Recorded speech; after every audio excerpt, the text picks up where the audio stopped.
بسم اللہ الرحمن الرحیم۔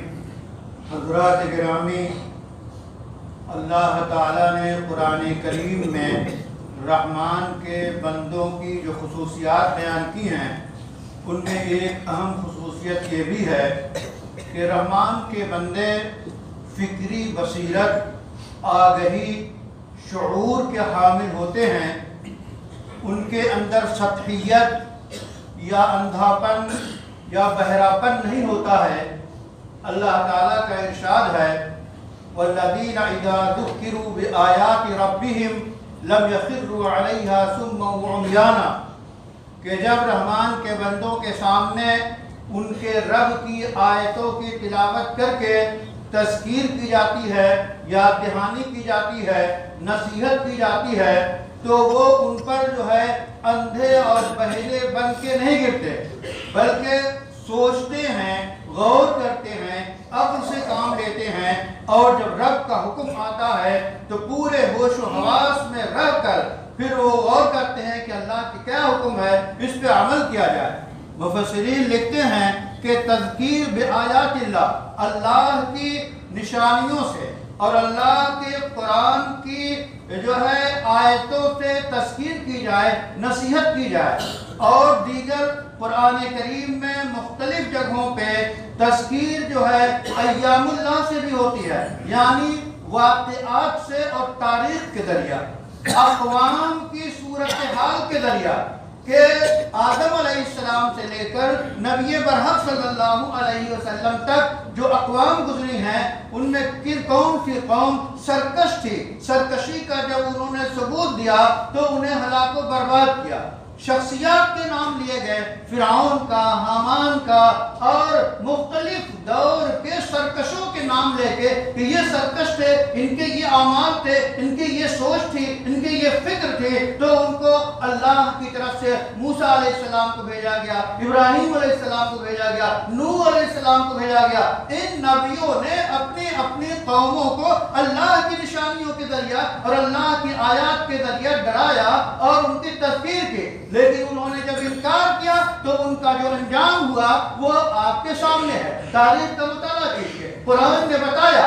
اسی طرح جن لوگوں نے مانا ان کو منعم علیہم، ان پہ اللہ کا انعام ہے، انعمت علیہم، ان پہ اللہ کا انعام ہے۔ وہ انبیاء ہیں، وہ صدیقین ہیں، وہ شہداء ہیں، وہ صالحین ہیں۔ تو جب بھی اللہ کی آیات کو مان کر اس پہ عمل کیا جائے گا اور اس کی تذکیر کی جائے گی، ایک دوسرے کو بتایا جائے گا، ایک دوسرے کے ساتھ مذاکرہ کیا جائے گا، تب قرآنی علوم اور اللہ کے احکام عام ہوں گے اور انوار آئیں گے، اللہ کا حکم آئے گا۔ اسی واسطے وہ حضرت شیخ الہند جو کہ اخیر عمر میں مالٹا کی جیل میں رہ کر جب دیوبند آئے ہیں تو آپ جانتے ہوں گے کہ انہوں نے کیا کہا کہ ہماری امت پستی کا شکار ہے، اس کو بلندی پہ لانے کے لیے بنیادی طور پہ جو اہم ترین چیز ہے وہ قرآن سے جوڑنا۔ انہوں نے ترجمہ کیا اور اردو ترجمہ اس وقت کے لوگوں کے سامنے پیش کیا تاکہ قرآن کو سمجھیں۔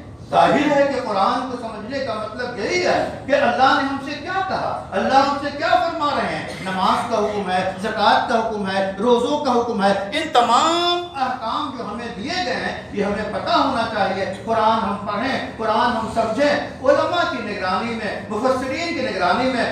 اور اسی طرح جو طریقہ ہے، ظاہر ہے کہ ایک عرب جو ہے وہ قرآن کو لغت سے حل نہیں کر سکتا۔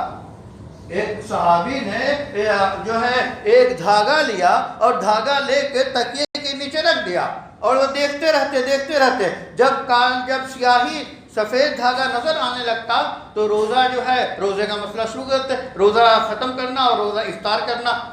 تو آپ صلی اللہ علیہ وسلم سے کہا گیا کہ وہ ایسا کرتے ہیں، تو آپ نے پوچھا کہ تمہارے تکیے نے آسمان کے کناروں کو اپنے اندر سمو لیا۔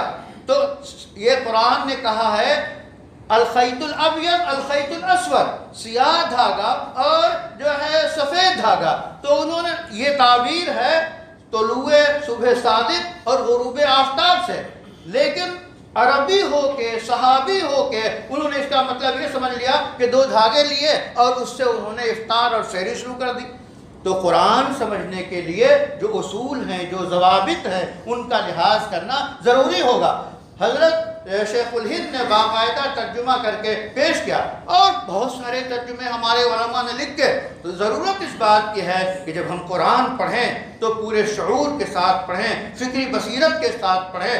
تلاوت مستقل ایک عبادت ہے، قرآن کی تلاوت کرنا مستقل ایک عبادت ہے۔ ہر حرف پہ 10 نیکیاں ملتی ہے۔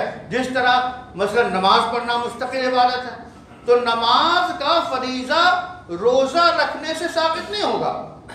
ایک آدمی روزہ رکھ رہا ہے اور کہہ رہا ہے کہ ہم روزہ رکھ رہے ہیں، نماز بھی ہو گئی، نماز تو نہیں ہوگی۔ تلاوت کرنا مستقل ایک فریضہ ہے، قرآن کا سمجھنا مستقل ایک فریضہ ہے، قرآن کا پیغام دینا مستقل ایک فریضہ ہے۔ یہ سب الگ الگ کام ہیں، وہ سب حسب استطاعت، حسب ضرورت انجام دینا ضروری ہے۔ تو قرآن کہتا ہے کہ اور رحمان کے بندے وہ ہیں جب ان